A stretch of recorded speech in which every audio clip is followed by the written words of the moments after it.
2024년 11월 5일 화요일 새벽기도에 오신 성도님들을 주님의 이름으로 환영합니다. 오늘 우리에게 주시는 하나님의 말씀은 디모데전서 3장 1절로부터 7절까지 말씀입니다. 제가 가진 성경으로 신약 성경 338면 디모데전서 3장 1절로부터 7절까지의 말씀을 제가 봉독하겠습니다. 미쁘다 이 말이여 곧 사람이 감독의 직분을 얻으려 함은 선한 일을 사모하는 것이라 함이로다. 그러므로 감독은 책망할 것이 없으며 한 아내의 남편이 되며 절제하며 신중하며 단정하며 나그네를 대접하며 가르치기를 잘하며 술을 즐기지 아니하며 구타하지 아니하며 오직 관용하며 다투지 아니하며 돈을 사랑하지 아니하며 자기 집을 잘 다스려 자녀들로 모든 공손함으로 복종하게 하는 자라야 할지며 사람이 자기 집을 다스릴 줄 알지 못하면 어찌 하나님의 교회를 돌보리요. 새로 입교한 자도 말지니 교만하여져서 마귀를 정죄하는 그 정죄에 빠질까 하미요. 또한 외인에게서도 선한 증거를 얻은 자라야 할지니 비방과 마귀의 올무에 빠질까 염려하라. 아멘. 1세기 당시의 교회는 도시나 마을 곳곳에 가정에서 모이는 형태로 존재했습니다. 각 가정을 이끌어가는, 또 그 가정에서 모이는 그룹들을 이끌어가는 지도자가 있었고요. 또 그런 교회들을 지역 단위로 묶어서 섬기며 일종의 관리를 하는 지도자가 있었는데 그들을 감독이라 불렀습니다. 그러한 감독들에게 주시는 말씀이 바로 오늘 본문입니다. 하지만 이 말씀은 오늘날 예를 들어서 목사나 장로라든가 이렇게 직분자들에게만 국한되는 말씀은 아닙니다. 물론 모든 성도가 다 지도자의 위치에 설 수는 없습니다. 하지만 교회를 돌보고 섬기는 일이 특정한 자들에게만 주어진 것이 아니기 때문입니다. 주님의 몸된 교회를 함께 이루어가며 함께 섬기며 세워가는 것이 성도라면 성도된 우리 모두에게 주어진 일인 줄로 믿습니다. 그 일을 위해 대표로 세운 지도자를 또 따라 살아가는 것, 모두가 지도자와 같은 삶을 사는 자라고 말할 수 있지 않을까 생각합니다. 그런 의미에서 보면 어떤 면에서는 우리는 다 감독의 직분을 사모해야 합니다. 바꾸어 말하면 하나님의 교회를 위해서, 하나님의 나라를 위해서 쓰임받는 것을 사모하는 삶을 살아야 한다는 것입니다. 이전에는 자신을 위해서 사는 자였다면, 자신만을 위해서, 자신에게 속한 것만을 위해 사는 자였다면 이제는 그리스도 예수 안에서 몸된 교회를 위해, 주님을 위해, 주님께 속한 것을 위해, 주님이 다스리시는 그 나라를 위해서 일꾼으로 살아가는 것, 이것보다 더 큰 영광이 어디 있겠는가 생각해 봅니다. 보통 세상에서 말하는 영광은 높은 자리에 올라가서 권력이나 이익, 혜택, 명성을 얻게 되는 것을 떠올리게 되죠. 하지만 교회의 일꾼으로서 얻게 되는 영광은 그렇지 않습니다. 바울이 말하는 교회를 섬기는 것, 교회에서 직분을 맡고 교회의 일꾼이 된다라고 하는 것은 곧 고귀한 사명을 갈망하는 것이었습니다. 교회의 일꾼이 되는 것은 오직 거룩한 일을 갈망하는 것입니다. 그 거룩한 일이란 어깨에 힘주고 손을 깨끗하게 씻으면서 나는 저들과 달라라고 유대 종교 지도자들이 취했던 모습이 아니라 몸소 낮아지셔서 비천한 자들의 발을 씻기셨던 주님의 뒤를, 주님의 모습을 갈망하며 그 뒤를 따라가는 것인 줄로 믿습니다. 세상에서 권력을 탐하는 자와 거룩한 일을 갈망하는 자는 쉽게 분별할 수 있습니다. 그것을 분별하는 기준으로 오늘 본문 2절부터 4절은 삶과 행동에 대한 이야기를 합니다. 거룩한 공동체에서 다른 사람을 섬기는 사람은 삶의 모든 영역에서 책망할 것이 없는, 부족함이 없는 사람입니다. 물론 완벽하지는 않습니다. 누가 완벽할 수 있겠습니까? 하지만 그의 부족함이 비난과 책망으로 이어지지 않을 만큼 온전하고자 애쓰는 자여야 한다는 것입니다. 하지만 자신의 욕망으로 살아가는 사람은 어떻습니까? 아무리 그걸 감추려고 노력해도 죄와 탐욕과 교만과 욕망이 비집고 나와서 사람들에게 그가 어떠한 사람인지를 적나라하게 보여줄 수밖에 없습니다. 바울은 6절과 7절에서 하나님 나라의 일꾼에게 요구되는 두 가지 특별한 조건을 덧붙입니다. 능력과 성품이 충분하다고 해도 첫 번째로는 믿음의 연륜이 오래되지 않은 사람, 두 번째로는 교회 공동체 밖에서 충분히 선함을 인정받지 못한 사람은 교회의 감독으로 적합하지 않다라고 이렇게 이야기합니다.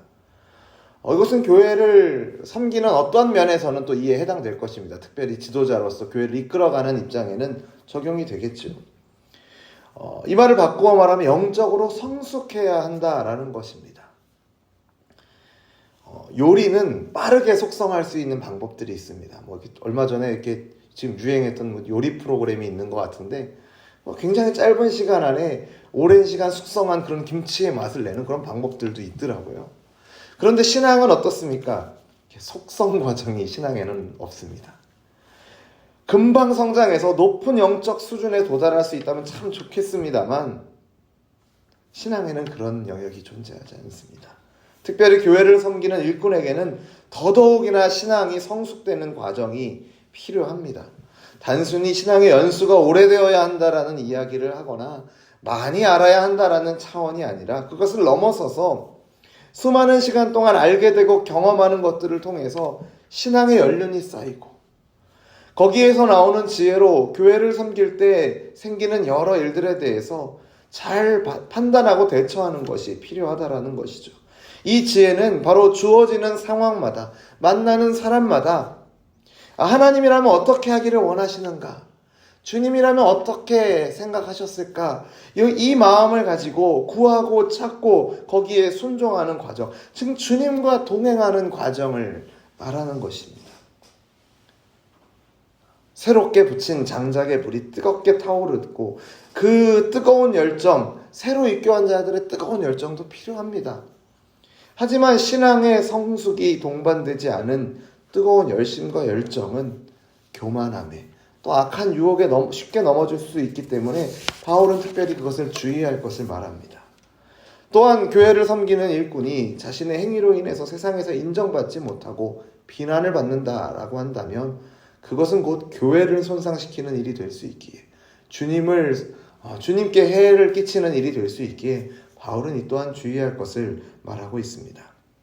오늘 말씀을 마무리하도록 하겠습니다. 지난 주일 예배를 통해서 우리는 세례식을 베풀었고 또 돌아오는 주일에는 성찬식을 갖게 됩니다.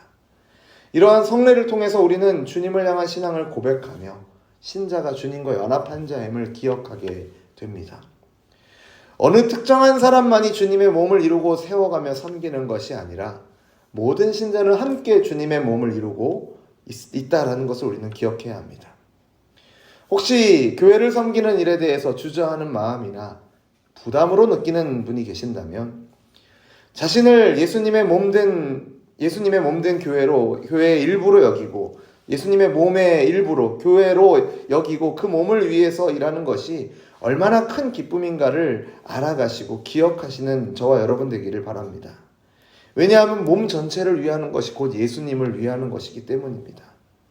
교회의 일꾼 되기를 사모하고 그 일을 감당하는 것은 참으로 귀한 일임을 주님께서 귀하게 여기시는 일임을 기억하시는 저와 여러분 되기를 바랍니다. 이를 위해서 해야 할 일이 참으로 많습니다. 하지만 무엇보다 먼저 자신을 하나님 앞에 바르게 세우는데 힘쓰시기를 바랍니다. 이 일이 우선적으로 되지 않으면 드러나는 모든 행위는 가십과 위선이 될 수밖에 없기 때문입니다. 진리 앞에 서셔서 하나님의 사람으로 세워지시는 저와 여러분 되기를 바랍니다. 그렇게 될 때 우리에게서 예수님을 닮아가는 모습들이 나타나고 많은 사람의 존경을 받으며 그들을 진리이신 주님을 바라보도록 인도하며 그들이 주님을 찬양하며 영광 돌리도록 인도하게 될 줄로 믿습니다. 만약 우리가 그렇게 바르게 세워지지 못한다면, 우리 안에 복음이 채워져 있지 않다면 오히려 우리의 섬김이 우리를 망하게 하고 교회를 무너뜨리게 하고 세상으로부터 믿지 못할 기독교를 만들어 버릴 수도 있다는 것을 경계하면서 주님의 복음을 더욱 붙들고 그 복음 안에 담긴 사랑으로 우리의 마음을 가득 채워 우리의 삶을 가득 채워 교회를 섬기고 세워가는 그 일을 힘쓰시는 저와 여러분 되기를 간절히 소원합니다. 주님의 몸된 교회를 돌보고 세워가며 거룩하게 살아가는 것, 바로 이것이 성도된 저와 여러분에게 주님께서 원하시는 모습인 줄로 믿습니다. 기도하겠습니다. 하나님 아버지, 오늘 이 말씀을 통해서 우리의 모습을 돌아보게 하심을 감사합니다. 특별히 우리 모두가 교회의 지도자로 또 직분자로 세워진 것은 아니나 우리 모두가 성도요 신자로서 주님과 연합한 자로 주님의 몸된 교회의 지체로서 부름받았음을 기억하게 하심을 감사합니다. 우리가 그 몸된 교회를 위해 살아가는 것이 곧 주님을 위한 것이며 그것이 우리에게 가장 큰 영광이며 주님께서 가장 기뻐하시는 일인 줄로 믿습니다. 그 일을 위해서 우리에게 요구되는 것들이 참 많이 있습니다만 무엇보다도 진리 위에 서게 하시고 진리 안에서 주님의 사랑을 그 사랑의 복음을 발견하고 그 사랑으로 그 복음으로 우리의 삶을 가득 채우도록 주님 인도하여 주옵소서. 이 과정이 참 쉽지 않습니다. 속성 과정으로 되지 않습니다. 오랜 시간 신앙의 연단들을 통해서 훈련들을 통해서 우리가 주님 따라가는 모습들을 주님을 따라가는 그 발걸음을 우리가 노력해야 합니다. 연습해야 합니다. 그리고 여기에 하나님의 은혜가 필요합니다. 하나님 은혜를 더하여 주셔서 우리로 하여금 이 신앙의 성숙의 과정을 잘 겪어가면서 그 과정 가운데 주님의 몸된 교회를 세우며 우리의 모습으로 인하여서 교회의 그 영광을 가리지 않도록 경계하며 깨어 기도하면서 끊임없이 이 과정들을 반복하면서 하나님께서 우리를 통해서 몸된 교회를 세워가시는 줄로 믿습니다. 교회를 바라보면서 안타까운 모습들, 여러 가지 아쉬운 모습들이 존재할 수 있습니다. 오늘날 교회가 참 어려운 시대라고 말합니다. 바로 이때가 바로 주님께서 우리를 부르신 이유인 줄로 믿습니다. 이때 바로 우리로 하여금 교회를 세우고 섬겨하게 하시고자 우리를 부르신 줄로 믿습니다. 교회를 위해 기도하며 교회를 위해 섬기며 교회를 세워가는 자로 부르셨음을 기억하며 깨어 우리의 모습을 돌아보며 거룩하게 또 겸손하게 주님 섬기는 자리로 교회 섬기는 자리로 나아가는 그리고 그 자리 가운데 참된 기쁨이 있음을 영광이 있음을 바라보며 찬양하는 우리의 삶이 되도록 인도하여 주옵소서. 그렇게 인도하실 것을 믿으며 예수님 이름으로 기도드립니다. 아멘. 우리 주 예수 그리스도의 은혜와 하나님 아버지의 사랑과 성령 하나님의 교통하심이 그리스도와 연합한 신자된 우리 모두가 주님의 몸된 교회를 섬기며 세우는 일로 함께 부르심을 받았음을 기억하며 복음의 진리를 붙들고 그 사랑으로 아름답게 교회를 섬기며 세워가기를 소원하는 우리 열린비전교회 모든 성도들과 특별히 우리 교회 가운데 이제로부터 영원토록 항상 함께 있을지어다. 아멘.